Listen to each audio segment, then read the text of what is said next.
नमस्कार दोस्तों, आपका स्वागत है हमारे YouTube channel exam master study पर, जिसमें आपके लिए शिक्षक भर्ती के लिए मनोविज्ञान साइकोलॉजी की क्लास शुरू की गई है, जिसका टाइम शाम को 4 बजे रहता है।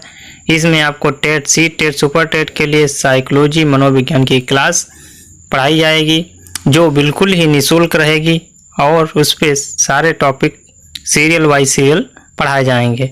अगर आपको हमारा ये वीडियो अच्छा लगता है तो प्लीज़ वीडियो को लाइक शेयर अवश्य करें, और यदि चैनल पे नए हैं तो चैनल को सब्सक्राइब करें। तो चलिए शुरू करते हैं आज का ये वीडियो। चलिए आज बात करते हैं किशोरावस्था की। भैया हमने कल पढ़ाया था शेषावस्था, बाल्यावस्था। आज बात करेंगे हम किशोरावस्था की। किशोरावस्था का टाइम होता है 12 से 18 वर्ष, और एक किशोरावस्था ये भी 2 भागों में होती है, पूर्व किशोरावस्था और उत्तर किशोरावस्था। लेकिन पूर्व किशोरावस्था 16 वर्ष तक होती है, 12 से 16 वर्ष, और उत्तर किशोरावस्था 16 से 18 वर्ष। लेकिन सबसे पहले हम किशोरावस्था के बारे में बस जानते हैं कि इनको स्टैनले हॉल ने क्या कहा है। स्टैनले हॉल की एक बुक है एडोलसेंस, उन्होंने अपनी पुस्तक का नाम एडोलसेंस रखा है। ये भी आपको ध्यान रखना है, ये क्वेश्चन पूछा जा चुका है। स्टैनले हॉल को ही किशोर मनोविज्ञान का जनक कहा जाता है, ये चीज़ भी ध्यान रखना है। ये पूरा ही बहुत इंपॉर्टेंट लाइन है कि स्टैनले हॉल को किशोर मनोविज्ञान का जनक कहा जाता है। इनकी पुस्तक का नाम एडोलसेंस है। चलिए आगे चलते हैं। यहाँ पे देखिए किशोरावस्था। किशोरावस्था को 2 भागों में बांटा गया है, पूर्व किशोरावस्था, उत्तर किशोरावस्था। जो पूर्व किशोरावस्था होती है वो कितने वर्ष होती है? 12 से 16 वर्ष, और जो उत्तर किशोरावस्था होती है वो 16 से 18 वर्ष को कहते हैं। चलिए इसके बारे में जानते हैं। इनके कुछ अन्य नाम भी हैं किशोरावस्था को, ये भी जल्दी देख लेते हैं। सबसे पहले बात करते हैं नंबर 1 पॉइंट की, एक बड़ी उलझन की अवस्था। ये पूर्व किशोरावस्था को कहते हैं। यहाँ पे हम डिफाइन करेंगे इसको, एक बड़ी उलझन की अवस्था। इसे क्यों कहा गया है? क्योंकि जो पूर्व किशोरावस्था होती है वो 12 से 16 वर्ष के लिए होती है। इसमें बच्चा जो होता है बाल्यावस्था से जाता है। बाल्यावस्था में क्या होता है, वो स्कूल में गया, उसके बाद में वही सब प्रक्रियाएं, समाज से मिलना। लेकिन जब किशोरावस्था में आता है तो वो बड़ी उलझन की अवस्था क्यों कही गई है? क्योंकि इसमें व्यक्ति के अंदर, बच्चे के अंदर शारीरिक विकास होता है, बहुत से फर्क, लड़का लड़कियों में फर्क आता है, इसलिए उसे उलझन रहती है, अपने भविष्य की चिंता रहती है। लेकिन क्योंकि उसके शरीर में ये चेंजेस आते हैं, ये ज़्यादातर 12 से 16 वर्ष की आयु तक के आते हैं, इसलिए पूर्व किशोरावस्था को बड़ी उलझन की अवस्था कहा गया है। 16 वर्ष तक जो भी लड़का और लड़की में चेंजेस आने होते हैं वो चेंजेस आ चुके होते हैं, हार्मोनल। तो आगे बात करते हैं नंबर 2 पॉइंट की, अत्यंत द्वैत और तीव्र विकास का काल। किशोरावस्था बहुत ही तीव्र विकास होता है, क्योंकि शारीरिक विकास बहुत तीव्र किशोरावस्था में या तो फिर शेषावस्था में होता है। सबसे ज़्यादा शेषावस्था में होता है, उसके बाद किशोरावस्था में होता है।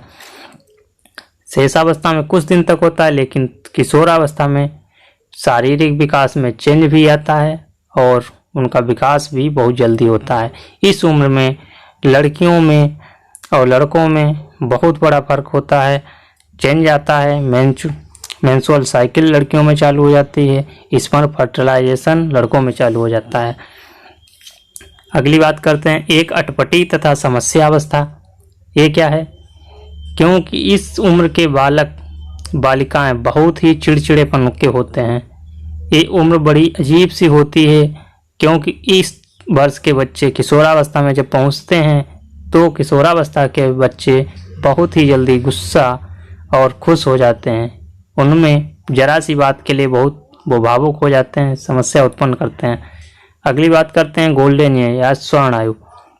स्वर्ण आयु इस किशोरावस्था को इसलिए कहा गया है क्योंकि किशोर ही हमारे भावी जीवन के लिए इस अवस्था में आने के बाद वो या तो बन जाते हैं या बिगड़ जाते हैं।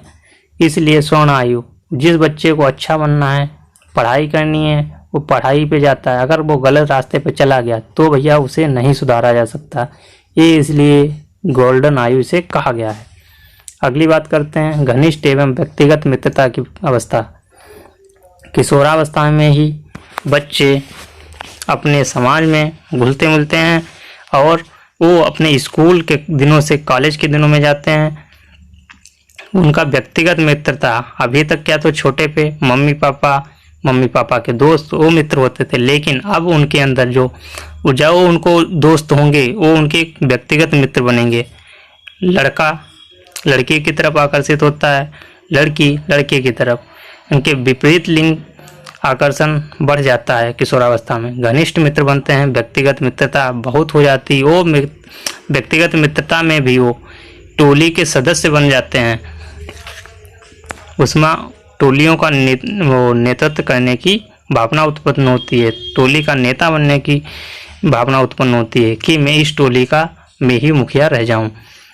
अगली बात करते हैं संवेगात्मक उथल पुथल एवं तनाव की अवस्था।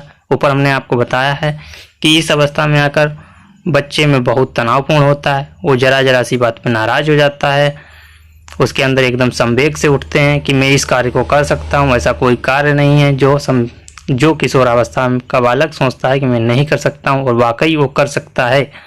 इसके अंदर संवेग ज्वार सा उठता है। ये एक बहुत ही समस्यात्मक अवस्था है। शेषावस्था की पुनरावृत्ति, ये भी हमने आपको बताया है कि उसमें जो शेषावस्था के चिड़चिड़ापन है, जिसे बच्चा बहुत जल्दी नाराज हो जाता है, उसी प्रकार शेषावस्था में और उसी प्रकार किशोरावस्था में भी बच्चा बहुत जल्दी नाराज हो जाता है। विद्रोह की अवस्था पूर्व किशोरावस्था होती है, क्योंकि वो बच्चा था बाल्यावस्था में, बाल्यावस्था से पूर्व किशोरावस्था मतलब की बात कर रहा है यहाँ पे 12 से 16 अवस्था। अब 16 वर्ष में बालक यहाँ पे जब भी बात करें 12 से 16 वर्ष की, तो पूर्व किशोरावस्था है। इसमें विद्रोह की भावना, अगर बच्चे को आपने खेलने से मना कर दिया, अपने दोस्तों के साथ बाहर जाने से मना कर दिया, तो वो आपकी बात नहीं सुनेगा, आपसे विद्रोह कर बैठेगा, लड़ाई करने लगेगा। आपने अगर उसे किसी वस्तु को लेने से मना कर दिया तो वो नाराज हो जाएगा, यही एक विद्रोह की भावना है। अगली बात करते हैं अमूर्त चिंतन की अवस्था। इस किशोरावस्था में व्यक्ति अमूर्त चिंतन करने लगता है। बालक सोच सकता है, समझ सकता है, वो किसी भी वस्तु को बिना देखे सोच सकता है। जैसे अमूर्त चिंतन क्या है, अमूर्त चिंतन और मूर्त चिंतन में भी आपको अंतर बताते हैं।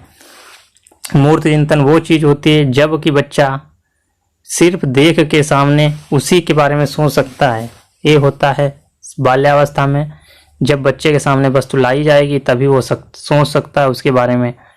जैसे आपने बच्चे को बताया पृथ्वी के बारे में, तो आपको सामने ग्लोब लाना पड़ेगा, लेकिन अमूर्त चिंतन में ये नहीं होता है।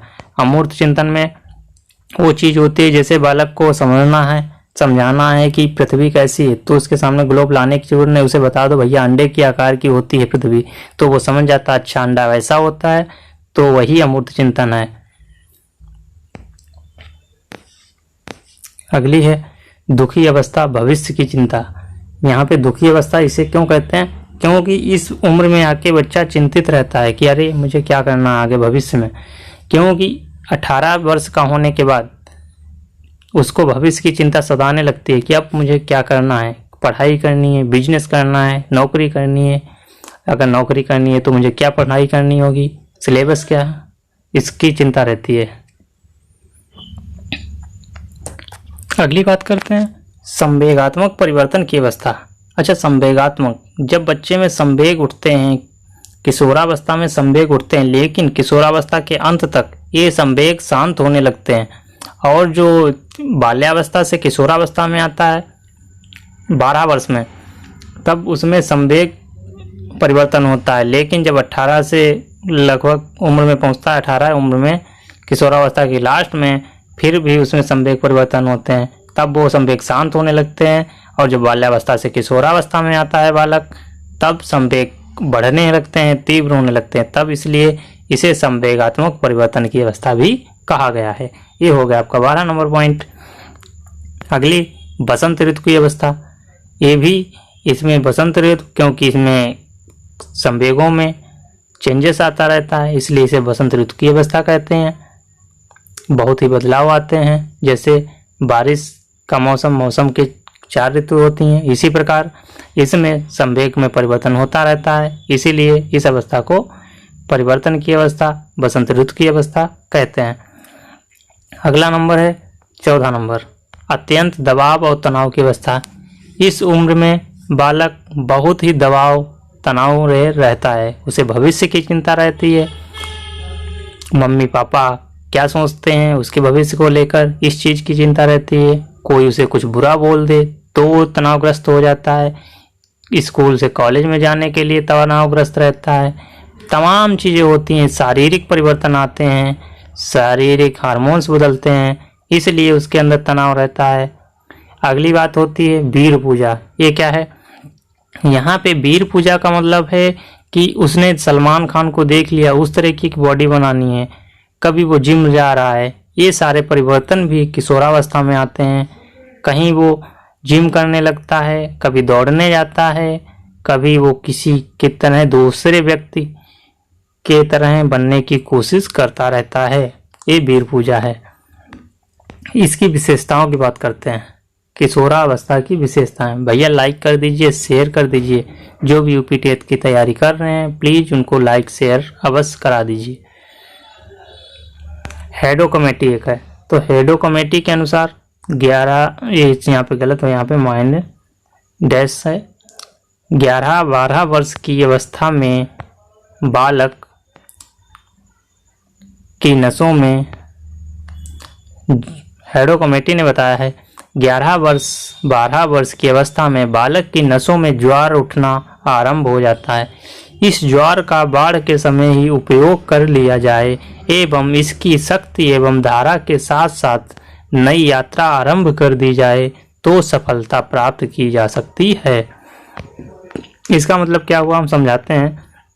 जो 11-12 वर्ष की बात कर रहा है तो इसका मतलब ये हुआ कि किशोरावस्था की बात कर रहा है। हेडो कमेटी रिपोर्ट के अनुसार 11-12 वर्ष की अवस्था में बालक की नसों में संवेग उठते हैं। वो मन कर, उसका अगर मन है कि मैं ये सब पढ़ डालूं, अगर उसे निश्चित दिशा दे दी जाए, उसे बोल दिया जाए कि हाँ बेटा तुम कर सकते हो, आप ये पढ़ाई कर सकते हो, तो उसके अंदर अगर एक बार नसों में ज्वार उठा तो आप उसको थोड़ा और उठा दो, तो इस ज्वार के बाढ़ के साथ उपयोग कर लिया जाए तो इनकी शक्ति के एवं धारा के साथ नई यात्रा। वही बात हुई कि उसको अगर पढ़ने का मन है, आप उसे थोड़ा और बता दो कि हाँ ये सही है, उसे डायरेक्शन दे दो तो सफलता निश्चित मिल जाएगी। अगली बात करते हैं स्टैनले हॉल की। स्टैनले हॉल, इन्होंने अभी हमने आपको बताया था स्टैनले हॉल, इनकी पुस्तक है एडोलसेंस। इन्होंने एडोलसेंस किशोरावस्था उसके ऊपर पुस्तक लिख डाली पूरी। बहुत ही अच्छी पुस्तक है। आप यूट्यूब पे या कहीं आप सर्च करके ऑनलाइन मंगा के पढ़िए, आपको साइकोलॉजी बहुत ही अच्छी तरीके से आने लगेगी। किशोरावस्था के बारे में इन्होंने पूर्ण जानकारी दी है। किशोरावस्था बड़े संघर्ष एवं तनाव, विरोध, तूफान की अवस्था है। किशोरावस्था में शारीरिक, मानसिक, सामाजिक विकास अचानक होता है, क्योंकि बालक किशोरावस्था में समाज से मिलता है, उसके अंदर मानसिक परिवर्तन आते हैं, शारीरिक परिवर्तन आते हैं।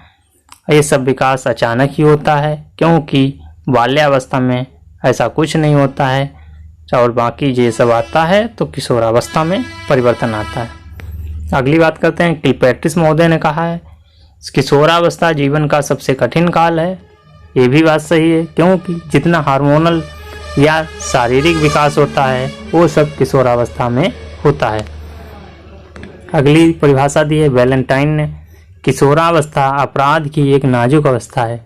यहाँ पे हमने आपको बताया था कि ये परिभाषा पूछी जा चुकी है, दोबारा आने के लिए आ सकती है। किशोरावस्था, इनको याद करने के लिए वैलेंटाइन किशोरावस्था, जो भैया वैलेंटाइन होता है 14 फरवरी को, तो किशोर जो होते हैं वही न वैलेंटाइन मनाएंगे, और जो वैलेंटाइन मनाएंगे तो आरएसएस वाले ले जाके इनको कूट देते हैं। यही वैलेंटाइन किशोरावस्था अपराध की एक नाजुक अवस्था होती है। यहाँ पे याद कीजिए, किशोरावस्था वैलेंटाइन ने दी है और अपराध भी यही करते हैं, क्यों किशोर अभी परिपक्व नहीं होते हैं और उनको अकल नहीं है, वो कूट दिए जाएंगे। चलिए बात करते हैं अगली, शारीरिक विकास। किशोरावस्था में शारीरिक विकास कैसे होता है? नंबर 1, थायराइड ग्रंथ। थायराइड ग्रंथ जो होती है मानसिक एवं शारीरिक विकास के लिए बहुत ही जरूरी होती है। अगली होती है एड्रिनल ग्रंथ। इससे एड्रिनल ग्रंथ ही क्रोध एवं चिंता सताती है, क्रोध को नियंत्रित करती है। अगली है पिट्यूटरी ग्रंथ। ये भीम का एवं बौना शरीर दोनों के लिए कारगर होती है। पिट्यूटरी ग्रंथ के द्वारा ही शरीर भीम का मतलब बड़ा हो जाता है, और यदि पिट्यूटरी ग्रंथ पूर्ण रूप से विकसित नहीं है तो शरीर में बौनापन रह जाता है, मतलब कि व्यक्ति छोटा कद का रह जाता है। किशोरावस्था के कुछ और पॉइंट है। मानसिक विकास अत्यंत तीव्र गति से होता है। बुद्धि का अधिकतम विकास किशोरावस्था में ही होता है। शारीरिक विकास भी किशोरावस्था में होता है। बुद्धि का विकास भी किशोरावस्था में होती है। अगली बात है पूर्वग्राही किशोर किशोरी अपनी जीवन शैली के प्रति कठोर रहे होंगे, मतलब कि किशोर ही ऐसे होते हैं। देखो बाल्यावस्था की शेषावस्था में तो बच्चे को कोई टेंशन नहीं कि मुझे नौकरी करनी है, क्या करना, उसे कोई टेंशन नहीं। लेकिन जब किशोर किशोरी आते हैं तो उनको पढ़ना पड़ता है। अगली बात करते हैं किशोरावस्था में बच्चे समूह के सक्रिय सदस्य बनते हैं। किशोर बच्चे जो सदस्य होते हैं समूह के, उसमें अपने आप को सही दिखाने के लिए उनके नेता बन जाते हैं। अब आते हैं यहाँ पे कुछ परिभाषाएं। मनोविज्ञान के जनक अरस्तु, ये भारत के हैं। विलियम जेम्स, ये विदेश के हैं, लेकिन इनको ज़्यादा परिपक्वता मिली है। मनोविज्ञान के जनक विलियम जेम्स हैं। दूसरे बाल मनोविज्ञान के जनक पेस्टालाजी हैं। शिक्षा मनोविज्ञान के जनक थॉर्नडाइक हैं, ये अमेरिका के रहने वाले हैं। अधिगम मनोविज्ञान के जनक एबिंगहास है। आधुनिक मनोविज्ञान के जनक विलियम जेम्स हैं। प्रयोगात्मक मनोविज्ञान के जनक विलियम वुंट, जर्मनी में इन्होंने प्रयोगशाला खोली थी 1879 ईस्वी में।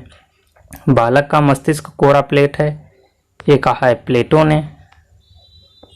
सॉरी प्लेट नहीं, स्लेट यहाँ पे होगा। बालक का मस्तिष्क कोरा कागज है, ये जॉन लॉक ने कहा है। बालक का मन कोरा कागज है, ये रूसो महोदय ने कहा है। जीवन का अनोखा काल शेषावस्था को कहा गया है। जीवन का अनोखा काल बाल्यावस्था एवं बाल्यावस्था को कहा है, ये किसने कहा है? कोल एंड ब्रूस ने। जीवन का जो स्वर्णिम काल होता है ये किशोरावस्था को कहा जाता है। प्रकारवाद संप्रदाय आत्म संप्रत्यय के जनक विलियम जेम्स हैं, और जो गेस्टाल्टवाद है उसके जनक वर्दीमीर कोप्फा, कोहलर हैं आदि हैं। तो चलिए, अगर आपको हमारा वीडियो पसंद आए तो प्लीज़ वीडियो को लाइक शेयर अवश्य करें।